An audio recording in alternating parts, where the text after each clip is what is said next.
El centro de adolescentes infractores Virgilio Guerrero en Quito fue incendiado por los presos y quedó destruido. Anoche y en la madrugada se produjeron 4 atentados con coche bomba en Quito, Machala y Pasaje. En la capital fueron detenidas 10 personas. Los presos retienen a 15 guías en la cárcel de Machala, mientras que en Cuenca sube el número de secuestrados a 57. El presidente del Consejo de la Judicatura, Wilman Terán, es denunciado en la Fiscalía por presunta falsificación y uso de documento falso. El Consejo Electoral acepta que violará la ley para repetir las elecciones en el exterior y por ello fue denunciado ante el Tribunal Contencioso Electoral. Ecuador gastó $21 millones en la importación de balanceado para perros y gatos en 2022. Un toro gigante dio un inusual espectáculo en Nebraska, Estados Unidos, cuando fue paseado por su dueño dentro de su auto. Buenas noches, bienvenidos a una nueva jornada informativa en Televistazo Estelar. Comenzamos este espacio de noticias actualizando la situación del país tras los últimos hechos delictivos en varios puntos.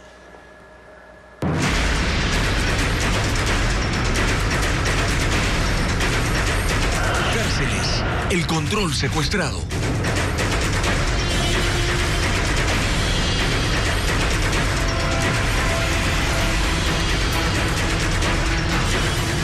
Un amotinamiento de adolescentes infractores terminó en la destrucción del centro de detención Virgilio Guerrero en Quito. El cabecilla de un grupo delictivo es el principal acusado por este nuevo hecho de violencia en Ecuador. Empezó con la quema de colchones y la amenaza de una fuga masiva. Según funcionarios del centro Virgilio Guerrero, el amotinamiento fue liderado por un joven de 22 años, trasladado el pasado viernes hasta este lugar y vinculado con la banda de los Lobos. Fue cuestión de minutos para que la infraestructura de madera sea tomada por las lenguas de fuego. Así, este centro empezó a cubrirse con una espesa y tóxica nube de humo, hasta que las llamas lo destruyeron todo. El estado en el que queda pues es en columnas, pisos caídos, en su mayoría era hecha de madera, entonces debemos entender que deberían entrar las entidades pertinentes a realizar un estudio de cómo queda la estructura. El fuego abrazó primero el ala oeste del edificio donde funcionaba la sección administrativa. Su personal pudo ser evacuado a tiempo. La alerta fue dada a las 12 horas de este jueves e inmediatamente las motobombas del cuerpo de bomberos llegaron para intentar apagar el fuego, pero hubo dificultades con la seguridad del centro. La policía sometió a los menores infractores y los puso en el patio frontal de las instalaciones, mientras los bomberos hacían su trabajo. Las primeras indagaciones de las autoridades que identificaron a 5 líderes del plan, que terminó consumiendo todo este centro carcelario en cuestión de 2 horas. Una infraestructura construida sin permisos junto al viejo edificio obstaculizó el ingreso de las motobombas, por lo que los uniformados intentaban combatir el incendio por las ventanas. Hubo 4 adolescentes heridos. 83 internos se quedaron sin un lugar para cumplir sus sentencias.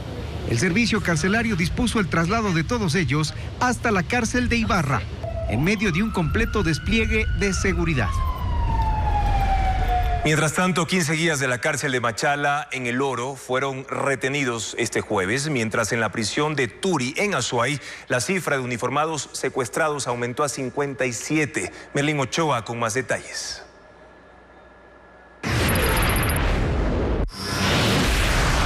El director del Centro de Rehabilitación Social de Machala confirmó a Televistazo que a las 4 de la tarde del jueves, los presos retuvieron a 15 servidores del Cuerpo de Seguridad y Vigilancia Penitenciaria.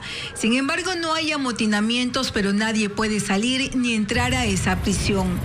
Según la autoridad, los internos tomaron la medida para respaldar la decisión de los presos de la cárcel de Turi en Azuay. En este último centro, a las 9 de la mañana del miércoles, se reportó la retención de varios uniformados y este jueves la policía confirmó que el número de secuestrados subió a 57, 50 guías y 7 oficiales. Esa cárcel cumplió 2 días bajo el control de los presos. Las personas que están retenidas no tienen un problema, en este caso de una afectación física que haya sido indicado. Ahí, 400 militares y 200 policías están en los alrededores de la prisión a la espera de la liberación de los retenidos. Este jueves en redes sociales también se viralizó un video de 1 minuto con 24 segundos en el que se observa a 5 policías y 6 guías. Los uniformados secuestrados piden al gobierno que no tome decisiones contra los internos. La gobernadora indicó que no sabe en qué circunstancias los agentes fueron grabados. Los presos de Turi actuaron luego de los operativos que realizaron la policía y los militares en la cárcel de Cotopaxi. La cárcel de Turi también ha sido escenario de masacres, descontrol y donde presos tienen privilegios. En ese centro están recluidas 1000 personas desde 2021 y hay una guerra entre los choneros y también los lobos. Veamos una radiografía de ese reclusorio. El Centro de Rehabilitación Social Zonal 6, conocido como la cárcel de Turi, está en Cuenca, provincia de La Suay.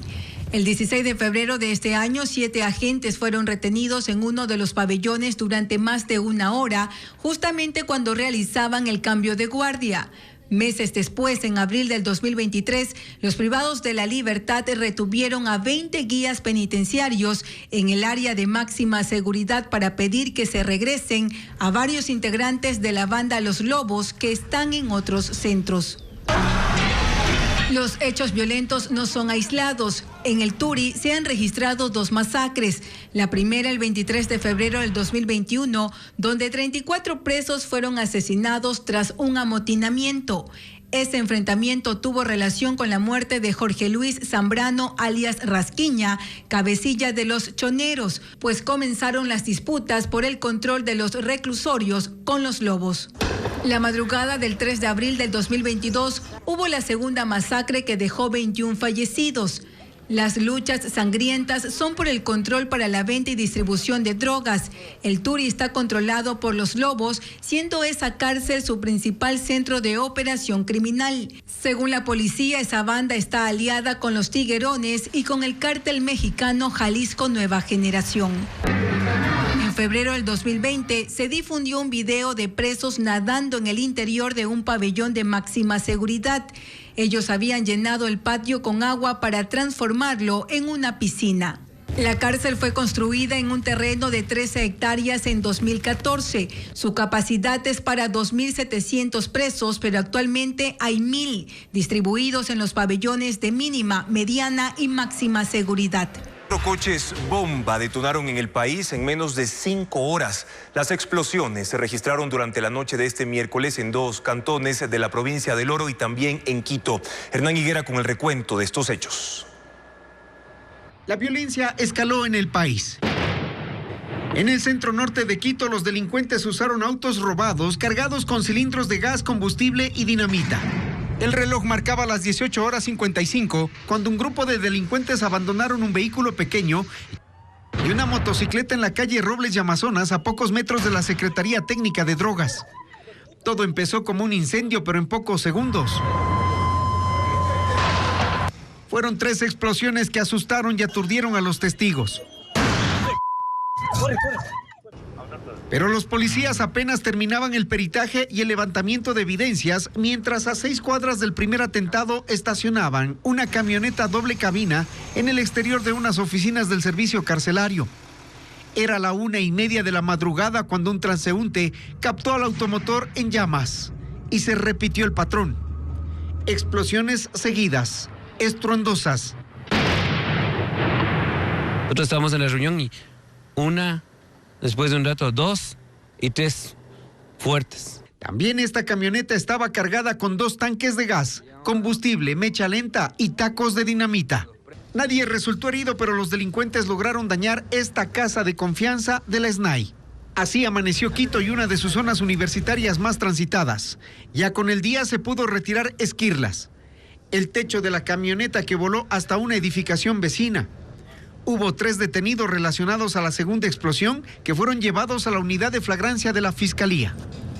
Pero Quito no fue la única ciudad que recibió estos ataques. En Pasaje, a las 22 horas de este miércoles, otro coche bomba explotó en el puente de la Cocha. Del auto incinerado se sacó un cilindro de gas. Y 1 hora más tarde, en Machala, se escuchó el estruendo de otro coche bomba a las 23 horas en el puente de Bella India. A este vehículo robado le pusieron 2 bombonas de gas. Los hechos no dejaron víctimas, fueron 4 coches bomba en 5 horas. La policía y el gobierno indican que los atentados y eventos de violencia tienen relación entre sí y responden a sus operativos en las cárceles. Paul Romero indica cuántos involucrados ya han sido detenidos. 10 personas están detenidas por los 2 atentados registrados en Quito en menos de 5 horas. Son 6 los presuntos responsables del primer coche bomba que estalló la noche del miércoles en los exteriores del antiguo edificio del SNAI y 4 por el segundo coche bomba que detonó la madrugada de este jueves. Los posibles implicados fueron detenidos esta tarde durante un operativo en la capital. El ministro del Interior y la cúpula policial señalaron que los atentados tienen vinculación directa con el amotinamiento y retención de 50 guías penitenciarios y 7 policías en la cárcel de Turi, en Cuenca, por la intervención militar para la requisa de armas, municiones y explosivos.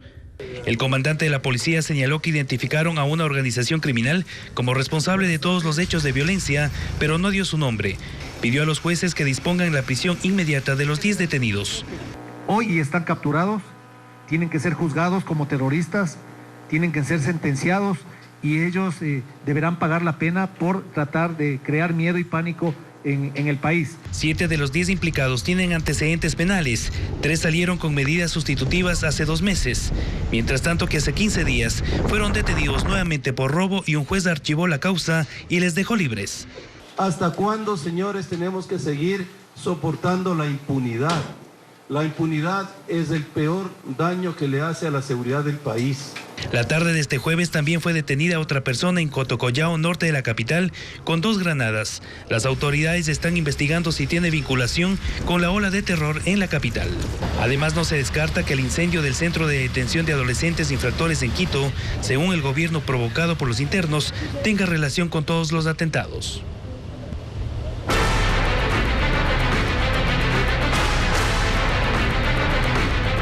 Asamblea. ¿A qué juega el CNE? El Pleno del Consejo Nacional Electoral confirmó que la repetición de los comicios en el exterior será el domingo 15 de octubre junto con la segunda vuelta presidencial. Patricio Díaz informa también cuál será el costo de ese proceso. 4 de los 5 consejeros electorales confirmaron la nulidad de las votaciones en el exterior y la repetición de ese proceso de manera presencial. Justificaron la decisión por las fallas del sistema de voto telemático. Aseguran que los ampara la ley. El caso sería de la alteración de las actas de escrutinio que se evidenció en el sistema del voto telemático. Esta decisión recibió cuestionamientos dentro del mismo pleno. ¿En qué parte de la norma se señala que se declarará la nulidad de las elecciones cuando exista un ataque externo? Si se podría advertir que dicho ataque podía suceder, ¿por qué no se tomaron las medidas preventivas para repeler dicha afectación? Nájera votó en contra y se retiró. Los otros consejeros se sumaron en pedir a la presidenta del Consejo que no demore en denunciar los fallos en el voto telemático que aseguran afectaron los resultados del proceso. Extender los respectivos oficios a Fiscalía General del Estado para las investigaciones correspondientes y a la Contraloría General del Estado para que realice el control respecto al uso de recursos públicos en el voto telemático. Aunque la ley señala que la repetición del proceso debe realizarse en 10 días, la decisión del Pleno fue de que esto ocurra 45 días después, es decir, el 15 de octubre con la segunda vuelta presidencial. El Pleno aprobó también un presupuesto de $2.8 millones para repetir este proceso, monto que deberán requerir al Ministerio de Finanzas. Esto incluye la impresión de papeletas, su empaquetamiento, el envío de esos documentos y todo el material a las 101 zonas electorales en el exterior. Además, de la definición de los lugares donde los migrantes podrán votar presencialmente. El Consejo igualmente tiene que conformar las 635 juntas receptoras del voto en las 3 circunscripciones del exterior, con 3 integrantes cada una. Según el vicepresidente del Consejo Nacional Electoral, Enrique Pita, el hackeo a la votación telemática sí afectó el sufragio de los ecuatorianos en el extranjero. Contrario a lo señalado por la presidenta del organismo, Pita sostiene que hay inconsistencias en los resultados. A su criterio, eso faculta la repetición de las elecciones, como lo informa Lenín Artieda. El voto de los ecuatorianos en el exterior del último 20 de agosto es un hecho sobre el que ni los consejeros electorales se logran poner de acuerdo. Y no se ponen de acuerdo porque cada uno cuenta una verdad distinta que en lugar de aclarar, pues oscurece. El mismo día de los comicios, la presidenta del Consejo salió a bajarle el tono a los reclamos de los ecuatorianos que se inscribieron para votar y que sobre todo en Europa tuvieron problemas para hacerlo. Decía en palabras técnicas que no había pasado nada. Y hacemos énfasis que los votos consignados no han sido vulnerados. Lo trataron como un asunto menor. Tan menor fue el asunto que motivó que el Consejo Nacional Electoral anule las elecciones en las 3 circunscripciones del exterior, incluso sin tener norma que los faculte a ello. Este artículo 143 fue creado por el legislador para votaciones con papeletas, mientras que el voto telemático tiene otro tratamiento. El mismo que no está normado, pero como siempre para ustedes el Consejo Nacional Electoral es un laboratorio en el que se pone a prueba todos los experimentos con la democracia. Se refiere al 143 numeral 3 del Código de la Democracia, que faculta la nulidad, pero cuando se suplante, altere o falsifiquen los registros electorales o las actas de instalación o de escrutinio. Y Enrique Pita dice que eso sí pasó, contra todo pronóstico, porque el sistema fue vulnerado. Es imposible que en un sistema telemático existan inconsistencias. Y mire usted esta información. En Canadá y Estados Unidos hubieron 92 actas con inconsistencias numéricas, lo cual significa el 50% aproximadamente de las actas que se generaron. Europa, Asia y Oceanía, 244, 65%, y Latinoamérica, 23, 29%. Entonces, ¿qué sucede con la afirmación primera de la presidenta Atamaín, quien dijo que los votos estaban seguros, que el pronunciamiento popular no se había burlado? Yo creo que estaba mal informada o no conocía el alcance de la situación. Lo curioso es que este informe, el de la supuesta vulneración, salió de la oficina de Enrique Pita y no de los técnicos del Consejo Nacional Electoral. Él afirma que es por eso que se van a repetir las elecciones, pero hay quienes dentro del mismo Consejo piensan que esa afirmación no es suficiente. No existe una sentencia de un juez competente que haya dictaminado que existió suplantación, alteración o falsificación del registro electoral, que antes se conocía como padrón, o de las actas de instalación o de escrutinio. Como corolario, la fecha fijada para que se repitan las elecciones es el 15 de octubre, junto a la segunda vuelta presidencial, y que ya no se lo haga telemáticamente sino con papeletas. Sin embargo, hay un problema, y es que el Código de la Democracia señala que en caso de nulidad de una elección, esta se debe repetir en un plazo de 10 días. Pero aquí se va a contradecir la disposición abiertamente, y no hay lío en reconocerlo. Imprimir las papeletas, mandar los kits electorales, reservar los sitios, nombrar los miembros de las juntas receptoras de voto. Eso no se hace en 10 días. Es imposible hacerlo y tenemos que ajustarlo a una realidad. Me está diciendo que van a tener que inobservar la ley, pues porque no se En ese aspecto sí. Pero el tema no está cerrado. El contencioso electoral podría tirar abajo la resolución de repetir los comicios. Y la verdad es que motivos no le faltan. Los equipos de campaña de los presidenciables son comandados por estrategas cercanos a sus movimientos políticos que ya han intervenido en elecciones anteriores, como los hermanos Vinicio y Fernando Alvarado. Ambos frentes buscan darle un giro a la imagen de los candidatos. Luisa María Heredia con el informe. Al frente de la campaña de la Revolución Ciudadana y Acción Democrática Nacional para la segunda vuelta electoral están sus equipos de siempre. Si bien el jefe de la campaña de Luisa González es Homero Rendón, un hombre muy cercano al correísmo y en especial al ex vicepresidente Jorge Glass, los estrategas son los hermanos Vinicio y Fernando Alvarado, hoy centrados en darle un giro a la imagen de la candidata, quien ahora luce más fresca, buscando aparentar menos edad, distanciándose de la rígida imagen de la mujer en camisa que se planteó en la primera vuelta y también de la figura de Rafael Correa. Un amplio equipo ahora trabaja en intentar demostrar que el aspirante a presidenta tiene liderazgo propio. Proyectando a los ciudadanos que ella representa un liderazgo nuevo dentro de las ideas de Correa. El jefe de campaña de Daniel Noboa es Iván Carminiani, un experto en la industria del marketing. Estuvo al frente de Mercanoboa, empresa que se encargó de la promoción electoral de Álvaro Noboa, su padre, 5 veces candidato a la presidencia. El equipo lo integra también Catherine Gafter, quien fue vocera del PRIAN, partido por el que postuló Álvaro Noboa. Juntos comandan un grupo de coordinación de agendas en territorio y medios que no es muy amplio y que para la segunda vuelta no creció por reserva y seguridad. La estrategia digital está subcontratada. La experta a cargo es Gabriela Avendaño, quien radica en México. La tarea central es reforzar la imagen de empresario del aspirante y de hombre fitness, pues el aspecto físico de Daniel Noboa atrajo al voto millennial, pero más aún su faceta de padre. Por la ola de violencia e inseguridad que se vive en Ecuador, donde la familia parece ser el único sitio seguro. Al estar junto a él su madre, que para nosotros es una figura sagrada básicamente, pues juega muchísimo con esa identidad y esa identificación con la mayoría de los ciudadanos ecuatorianos. Pero Noboa también ha endurecido el discurso y ahora hasta confronta, aunque sin nombrar directamente al correísmo, mientras que la Revolución Ciudadana, acostumbrada a las campañas en que el rival es un enemigo sobre el que se lanzan calificativos, evita hacerlo, alejándose así de los contenidos negativos que han sido su sello.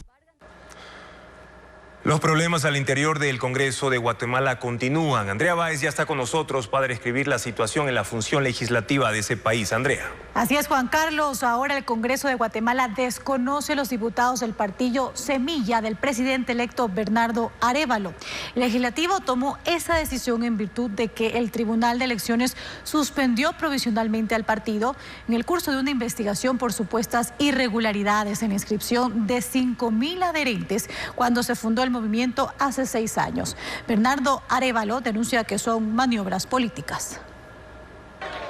El Pleno del Congreso de Guatemala votó para decidir el futuro de los diputados del movimiento Semilla, que ha perdido la personería jurídica por orden del fiscal contra la impunidad y por una resolución judicial. En ese sentido, el Parlamento declaró que los actuales congresistas del movimiento y los que se incorporen para el nuevo periodo en enero de 2024 serán tratados como independientes y no tendrán derecho a integrar la junta directiva ni las comisiones. A tal punto que en esa misma sesión, cuando Bernardo Arévalo, actual diputado y presidente electo, pidió la palabra, le negaron la posibilidad de intervenir. Un hecho que plantea un difícil panorama para su próximo gobierno, en medio de la que ha dicho son maniobras de una persecución. Su partido es hoy la tercera fuerza política de Guatemala, pero está señalado por supuestamente falsificar el registro de ciudadanos afiliados hace ya 6 años. El partido denuncia que es una estrategia para intentar frenar la llegada de Arévalo a la Casa Presidencial el próximo 14 de enero. Arévalo ha acusado a las instituciones del Estado de estar captadas por una justicia corrupta. Aunque el Tribunal Supremo Electoral ha ratificado ya su triunfo y el actual presidente Alejandro Yamatei ha establecido que el periodo de transición al nuevo gobierno comenzará la próxima semana, el lunes 4 de septiembre. El paso del huracán Idalia por Florida dejó severas inundaciones. Además, la velocidad del viento de 200 kilómetros por hora en el momento de tocar tierra arrancó casas desde sus bases y volcó un auto en una carretera antes de degradarse a categoría de tormenta tropical sobre otros estados, informa Pedro Jiménez. La ciudad de Perry, en el condado Taylor, en Florida, fue una de las más castigadas por el huracán Idalia. Ahí fueron captadas estas imágenes del momento en el que la estructura de una casa salió volando. Mientras en Hudson una casa se incendió y los techos de este condominio fueron arrancados, así como parte de esta estación de servicios. El fenómeno avanzó hacia Georgia y Carolina del Sur, donde un auto fue levantado en plena carretera. Se volcó y cayó sobre otro vehículo en un incidente que dejó 2 personas heridas. Las ráfagas de viento eran tan fuertes que partieron troncos de árboles, como ocurrió en el patio de esta casa. Mientras que en la primera línea de playa, a lo largo de la costa del Golfo, una marejada ciclónica elevaba el nivel del mar, destruyendo muelles, casas y negocios. El poderoso huracán de categoría 3 también provocó inundaciones en sectores tierra adentro, y las imágenes aéreas mostraban el alcance que tuvo Idalia a su paso por la región. La evaluación de daños en Florida ha comenzado y solo en propiedades que están aseguradas alcanzan, según proyecciones preliminares, los $10.000 millones. Es momento de una pausa. Más de 70 personas murieron por un incendio en Sudáfrica. Y también, ¿a dónde van los desechos hospitalarios en el Ecuador? Una propuesta busca que no contaminen.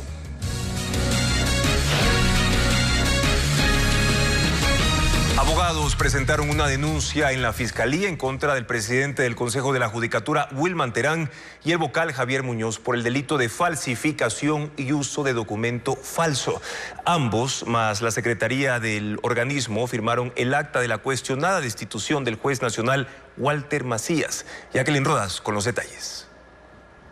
El Consejo de la Judicatura enfrenta una nueva denuncia, esta vez por el delito de falsificación y uso de documento falso. La presentaron el secretario de la Federación Nacional de Abogados, Ángel Horna, y el jurista Ramiro García en calidad de presidente del Instituto Ecuatoriano de Derecho Penal. Específicamente señalan al titular de la Judicatura, Wilman Terán, al vocal Javier Muñoz y a la secretaria del organismo, Catherine Luna, quienes firmaron el acta de la destitución del juez nacional Walter Macías tras la polémica sesión telemática del pasado 19 de agosto. Se hace constar en esta resolución que habrían 3 asistentes, cuando de los videos recabados por Fiscalía y que se han hecho públicos, evidentemente estaban todos hechos falsos para sustentar fácticamente una decisión ilegal. Terán defiende la destitución que se concretó con el voto de 2 de 5 integrantes presentes al inicio de la sesión. En ese momento no se conectaron, no estuvieron activos telemáticamente 2 de los miembros. Por lo tanto, la norma que regula las sesiones establece que eso se registra como una ausencia. Horna además solicita que se suspenda el concurso para nombrar 7 jueces de la Corte Nacional. Debe pararse, porque indudablemente si tenemos un Consejo de Judicatura en esas condiciones, ¿qué garantías tenemos? El concurso avanza con la revisión de requisitos, que dejó fuera a 44 postulantes, entre ellos Walter Macías. En Ecuador se desconoce dónde termina el 34% de los desechos hospitalarios. Por eso especialistas en salud integral promueven el desarrollo de hospitales verdes para evitar la contaminación. Diego Cuenca explica esa propuesta. En Ecuador, cada año recolectan cerca de 15.000 toneladas de desechos hospitalarios, la mayoría de tipo biológico o infeccioso. Sin embargo, se desconoce la disposición final del 34% de esos residuos. Así lo determinó el Instituto Nacional de Estadísticas y Censos, INEC, en una investigación en 4.148 establecimientos de salud públicos y privados del país. Por eso, este jueves en el Congreso Internacional de Salud Integral que realiza la Universidad Bolivariana del Ecuador en Guayaquil, se promovió el desarrollo de hospitales verdes para evitar la contaminación del ambiente. Generan sustancias químicas que también deben ser tratadas. Manejan productos farmacéuticos diariamente que no tienen un buen manejo y control desde su gestión. También el consumo de agua. Entonces allí es toda la gestión de la organización y la atención en salud para minimizar estos impactos. Los centros médicos clasifican los desechos sanitarios peligrosos en tachos con fundas rojas. Luego las entregan a compañías de gestión ambiental que cobran por el tratamiento de esos residuos. En promedio, un hospital paga $180 por 300 kilos que desecha cada día. Esa basura es trasladada a una planta. En Guayas hay una en el Cantón Nóbol. Ahí algunos desechos son esterilizados para luego botarlos en un relleno sanitario. En cambio, los residuos del cuerpo humano son incinerados. Hay una decena de empresas acreditadas en el país. Lo que nosotros hacemos es garantizar que aquellos microorganismos potencialmente patógenos que estaban presentes en el residuo mueren y por lo tanto ese residuo que antes era peligroso de riesgo biológico se convierte en un residuo no peligroso. En Ecuador, el tratamiento de residuos sanitarios es regulado por el Ministerio del Ambiente y de Salud, quienes establecieron un manual de gestión interna de los desechos.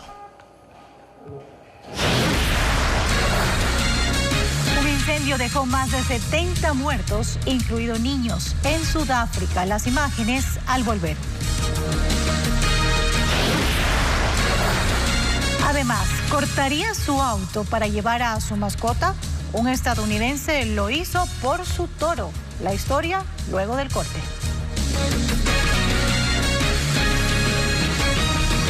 La sentencia del caso Las Torres podría caerse por la resolución del Consejo de la Judicatura que destituyó al juez nacional Walter Macías.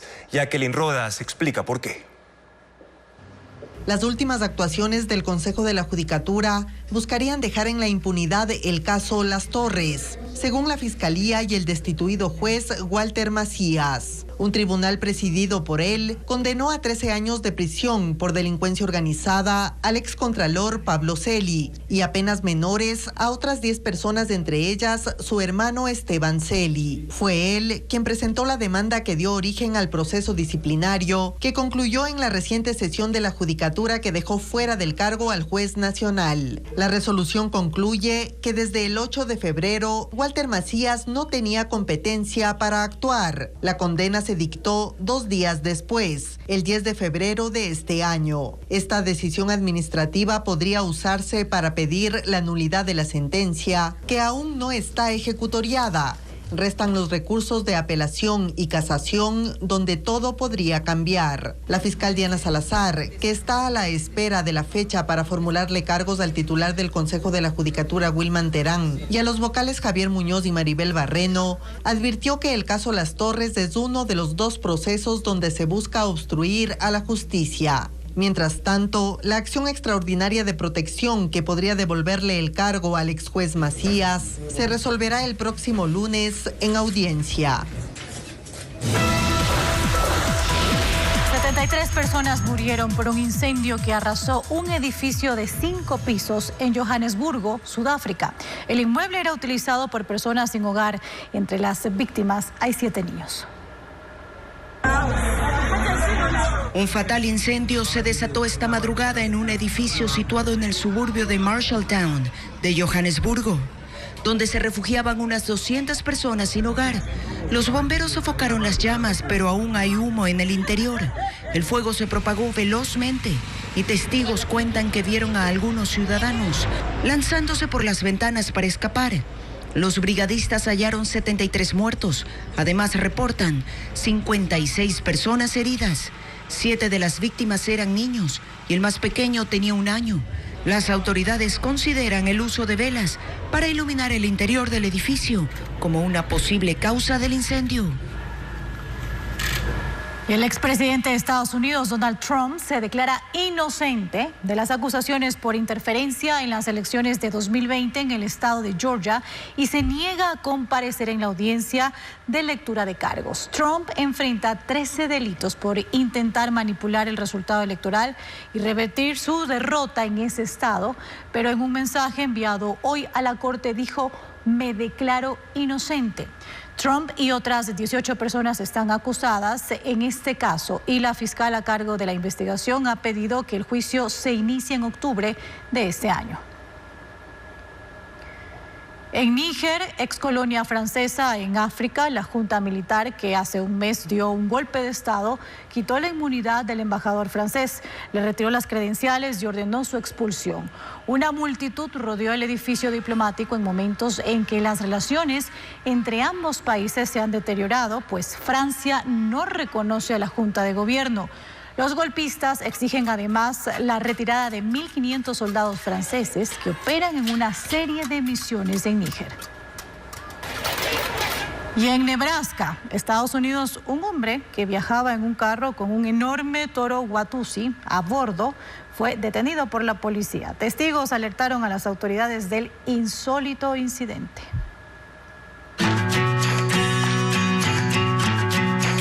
No todos los días los residentes de Nebraska ven a un toro Watusi paseando en el asiento del copiloto de un auto.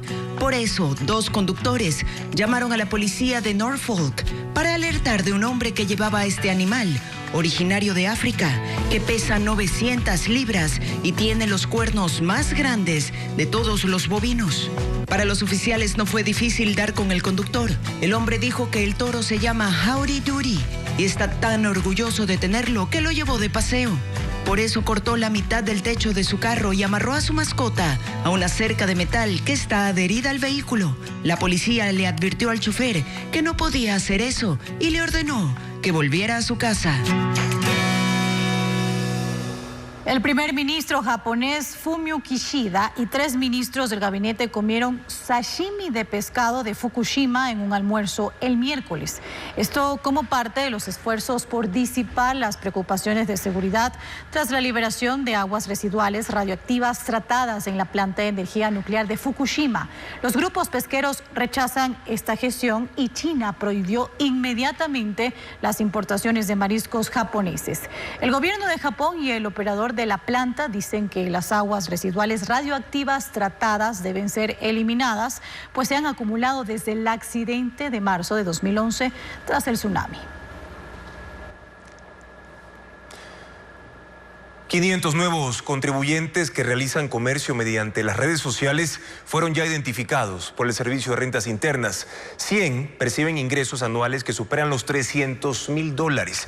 Adriana Bermeo explica lo que pasaría si no se regularizan.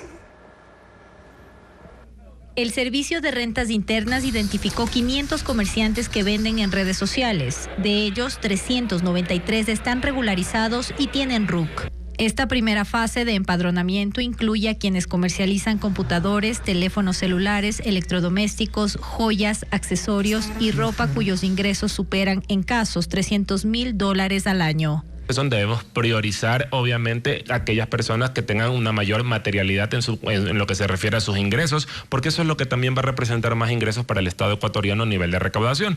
Eso no quiere decir que no vayamos a querer regularizar a todos aquellos que hoy venden poco, pero que tal vez mañana pueden vender más. El SRI identificó a los nuevos contribuyentes siguiendo sus redes sociales y la información de sus bienes, cuentas bancarias y consumos de tarjetas de crédito.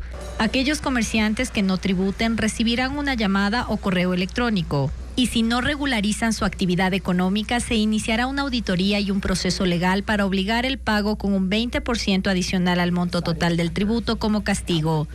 Además, deben facturar a sus clientes, declarar impuestos y justificar el origen de la mercadería. Mucho cuidado también con estos contribuyentes que se van de viaje a Panamá o Estados Unidos y traen 2 maletas llenas de ropa y eso es lo que comercializan. Eso está prohibido. Vamos a incautar esa mercadería y no se devuelve. El trámite para obtener el RUC lo pueden realizar en línea con firma electrónica o en cualquier agencia del SRI.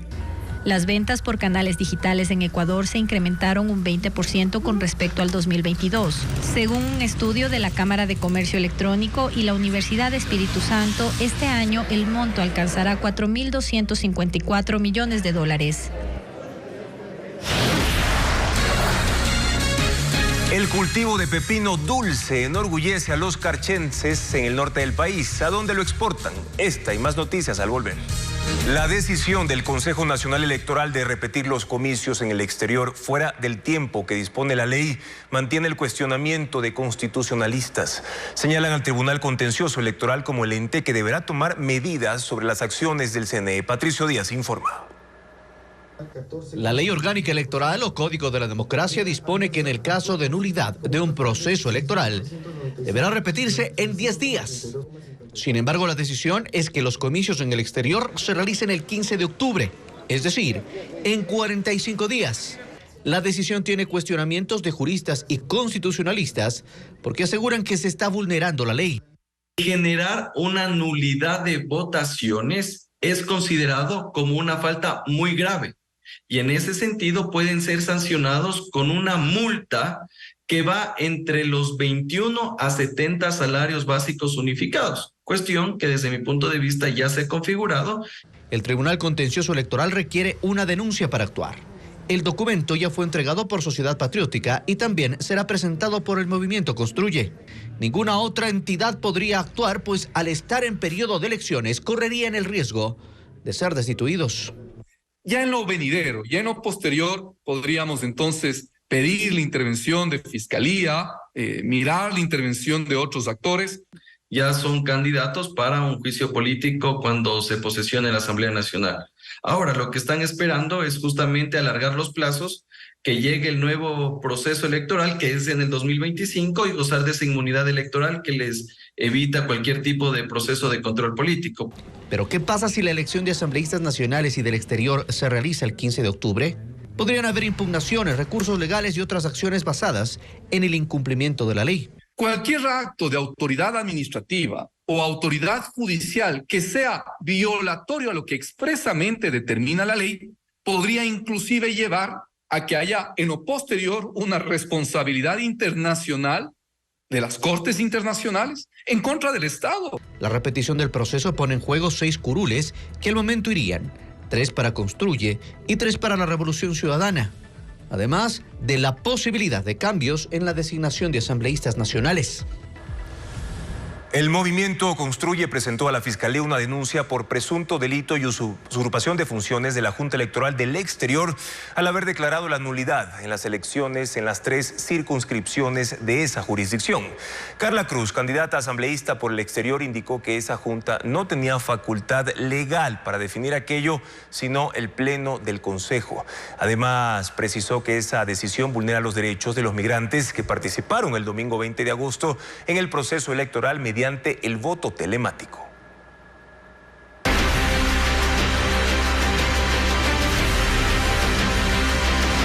Elecciones 2023. Camino a Carondelet. Luisa González y Daniel Noboa cumplieron una agitada agenda en territorio este jueves. Los presidenciables se reunieron con diferentes grupos para revisar las propuestas de sus planes de gobierno, especialmente en temas sociales, seguridad y empleo también. Luisa María Heredia con el resumen. Daniel Noboa de Acción Democrática Nacional tuvo una concentración, una caravana y un conversatorio ciudadano en Ibarra. En la plazoleta Francisco Calderón, ubicada en el centro de la ciudad, se reunió con simpatizantes. Luego de recibir regalos de un grupo de niños, ofreció un discurso sobre las propuestas principales de su campaña, seguridad y empleo. Estas elecciones, esta primera vuelta, da muchas enseñanzas. Que los jóvenes están desatendidos. El encuentro terminó con un ritual ancestral para renovar energías.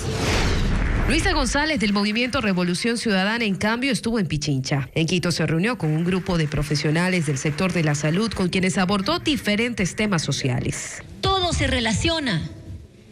En un estado tú no puedes analizar un tema de forma independiente. Todo está concatenado. Después se trasladó a Cayambe para una cicleada en la comunidad Paquiestancia. Para cerrar la agenda, tenía previsto en la noche participar de una charla con la red de jóvenes políticos. Cambiamos de tema para contarles que los ecuatorianos cada vez tienen más perros y gatos también. Eso se refleja en la mayor compra de comida para estas mascotas. Ecuador compró al extranjero 13.000 toneladas de balanceado por $20.9 millones el año pasado. Más detalles con Diego Puente. La compra de comida para perros y gatos va en aumento.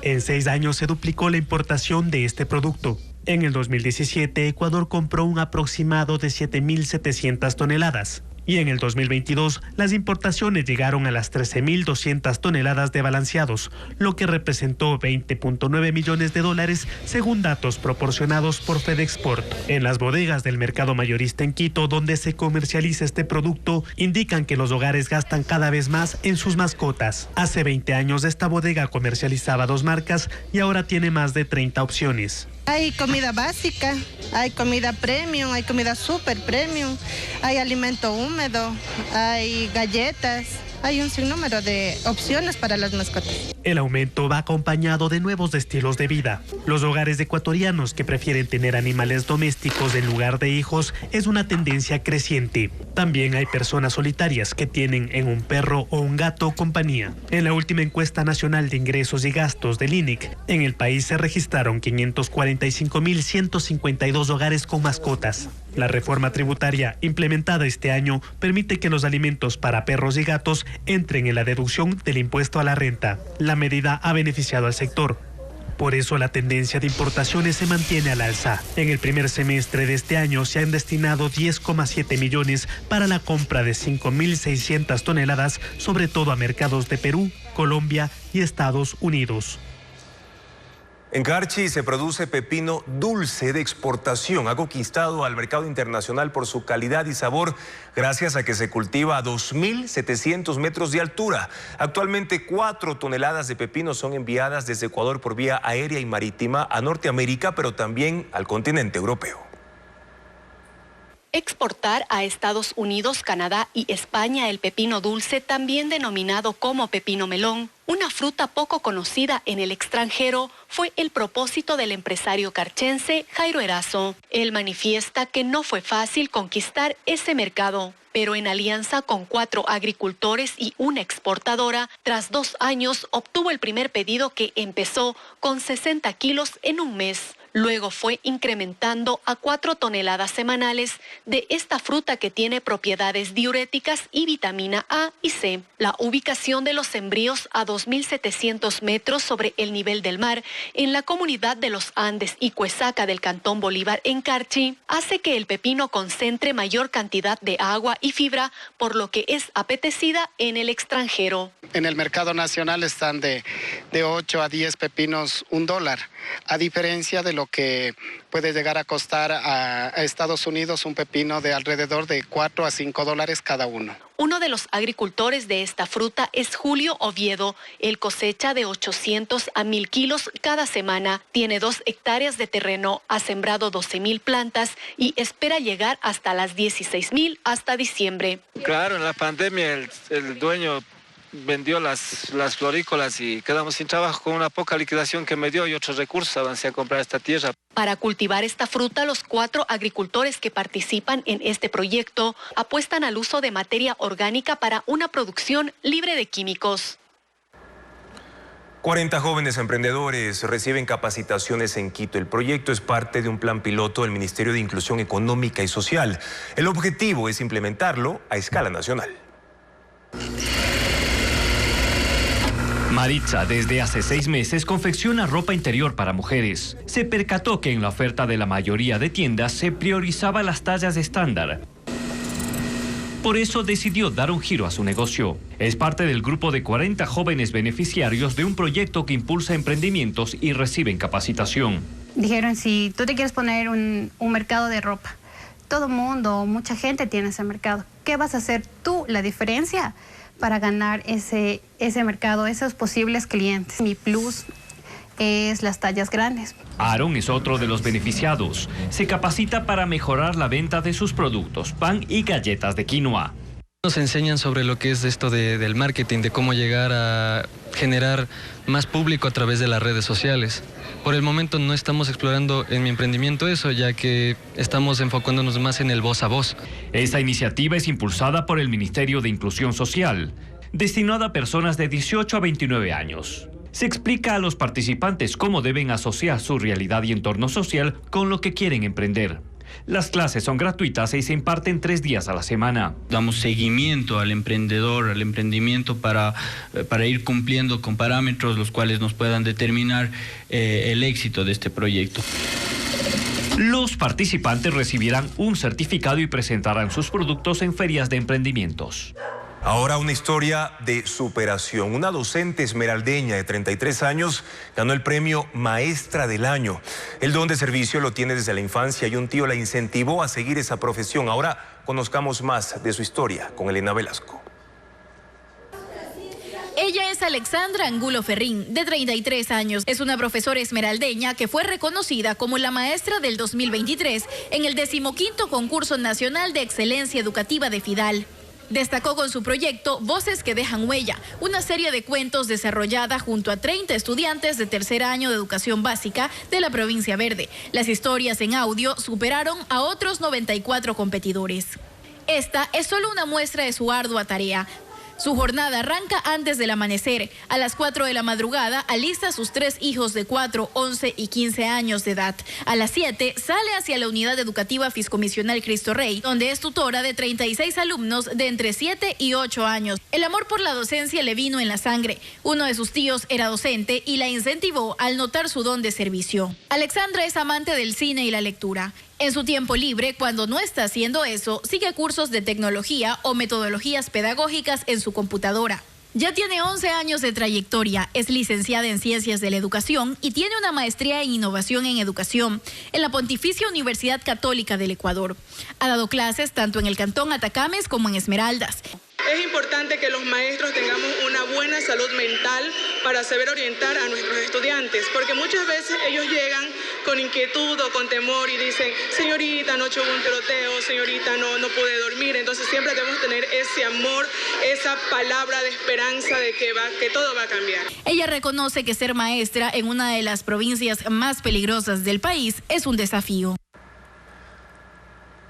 Centros estudiantiles han adoptado prácticas ambientales para cuidar el planeta, correcto manejo de desechos y hasta energía eólica, entre otras acciones. Carla Delgado recorrió 3 de estos planteles. Las prácticas ambientales ya son palpables entre la comunidad educativa. Escuelas y colegios que son parte de las acciones globales para proteger el planeta. Uno de esos es el Colegio ISM en Quito. Aquí se capacitaron estudiantes y maestros para el manejo correcto de desechos orgánicos. En la cafetería, por ejemplo, la basura no se desperdicia, se usa para abono. Los desechos van a esta compostera, en la que se descompone la materia orgánica para obtener abono ecológico para las plantas. Lo que ha hecho es inspirar a los estudiantes para que puedan replicar en sus casas, porque lo que queremos es que esto sea un factor multiplicador. Se suman otras acciones que son parte de la cotidianidad de los estudiantes. También en el Colegio Johannes Kepler están en marcha proyectos que contribuyen con el planeta. Por ejemplo, un sistema eólico que aprovecha la energía que se genera de las masas de aire para dotar de luz a las aulas. Más o menos produce alrededor de 3 kilowatts al mes, más lo que son 68 paneles solares. Logramos precisamente el llegar a que el 70% de la energía que consumimos sea de energías limpias. También tiene su propio huerto orgánico con unas 30 especies de hortalizas.